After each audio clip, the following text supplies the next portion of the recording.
గత ప్రభుత్వం ధరణి పోర్టల్ తీసుకొచ్చి లేని సమస్యలను రైతులపై మోపిందన్నారు సీఎం రేవంత్ రెడ్డి. ప్రభుత్వం దగ్గర ఉండాల్సిన ప్రజల భూముల రికార్డులు ఓ ప్రైవేటు కంపెనీ చేతిలో పెట్టడమేంటని ప్రశ్నించారు.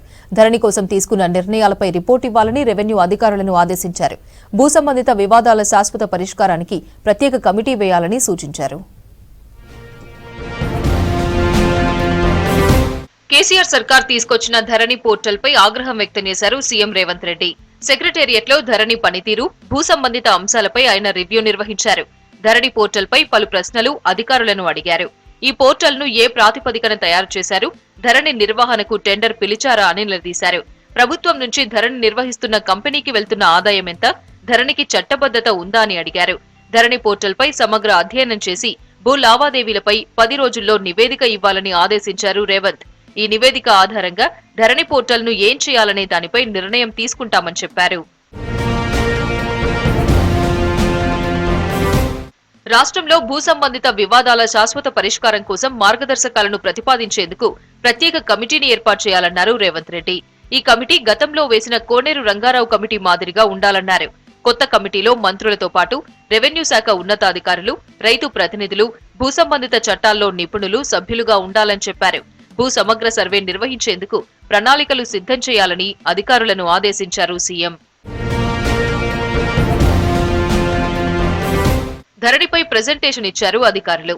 భూములు, రిజిస్ట్రేషన్, మ్యూటేషన్, గ్రీవెన్స్ విధి విధానాలను సీఎం రేవంత్ రెడ్డికి వివరించారు. భూ సమస్యలపై వినతులకు అందుబాటులోకి వచ్చిన మాడ్యూల్స్, వాటి ద్వారా వచ్చిన అప్లికేషన్లు, పరిష్కరించిన దరఖాస్తులపై అధికారులు వివరణ ఇచ్చారు. ఐఎల్ఎఫ్ఎస్ అనే ప్రైవేట్ కంపెనీకి ముందుగా ధరణి ఇచ్చామన్నారు అధికారులు. అయితే ప్రభుత్వం దగ్గర ఉండాల్సిన భూముల రికార్డులను ఓ ప్రైవేటు కంపెనీల చేతిలో పెట్టడమేంటని ప్రశ్నించారు సీఎం రేవంత్. ఈ కంపెనీ వేల కోట్ల అప్పులు చేసి బ్యాంకులను ముంచిందన్నారు. ధరణిపై గత ప్రభుత్వం తప్పుల మీద తప్పులు చేసిందన్నారు. ధరణి నిర్వహణ కోసం మొదటి కంపెనీ అనుబంధ కంపెనీని ఏర్పాటు చేసి అందులో 49% వాటాను ఫిలిప్పీన్స్ దేశానికి చెందిన ఫాల్కన్ కంపెనీకి అమ్ముకుందని చెప్పారు. ధరణిలో ఏం జరుగుతుందో లెక్కలతో సహా వివరించాలని అధికారులను ఆదేశించారు రేవంత్. ధరణిలో చాలా తప్పులున్నాయన్నారు సీఎం రేవంత్. సాదా బైనామాల్లో తప్పులు తొలగించాలని ఆదేశించారు. హైదరాబాద్ మెట్రో రైలు అభివృద్ధి, ఇతర అంశాలపై సెక్రటేరియట్ లో అధికారులతో రివ్యూ నిర్వహించారు CM Revanth Reddy. Airport alignment కోసం పిలిచిన టెండర్ల ప్రక్రియను నిలిపివేయాలని ఆదేశించారు. 111 జీవో పరిధిలో మెట్రో అలైన్మెంట్ ఎలా చేశారని ప్రశ్నించారు. 111 జీవో పరిధిలో అభివృద్ధికి అవకాశం తక్కువన్నారు. ఓఆర్ఆర్ ద్వారా విమానాశ్రయానికి మంచి రవాణా సదుపాయం ఉన్నట్లు సీఎం తెలిపారు. అవసరమైతే విమానాశ్రయ మెట్రోకు ప్రత్యామ్నాయ అలైన్మెంట్ తయారు చేయాలని అధికారులకు సూచించారు.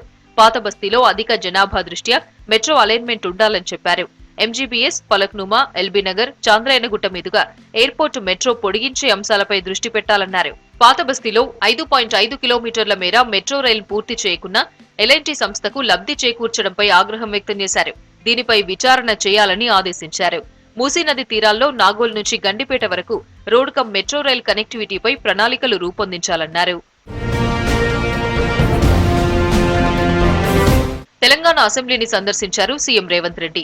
వచ్చే సెషన్ వరకు అసెంబ్లీ ప్రాంగణం మొత్తం మారిపోవాలని ఆదేశించారు. పార్లమెంట్లో అసెంబ్లీ ఉండాలన్నారు. అసెంబ్లీ, కమిటీ ఒకే యూనిట్ గా కనిపించేలా చర్యలు చేపట్టాలని సూచించారు. వచ్చే సెషన్ లో కౌన్సిల్ ను జూబ్లీ హాల్లో కాకుండా అసెంబ్లీ భవనంలోనే నిర్వహించేందుకు ఏర్పాటు చేయాలన్నారు రేవంత్. కేంద్ర మంత్రి కిషన్ రెడ్డికి సీఎం రేవంత్ రెడ్డి ఫోన్ చేశారు.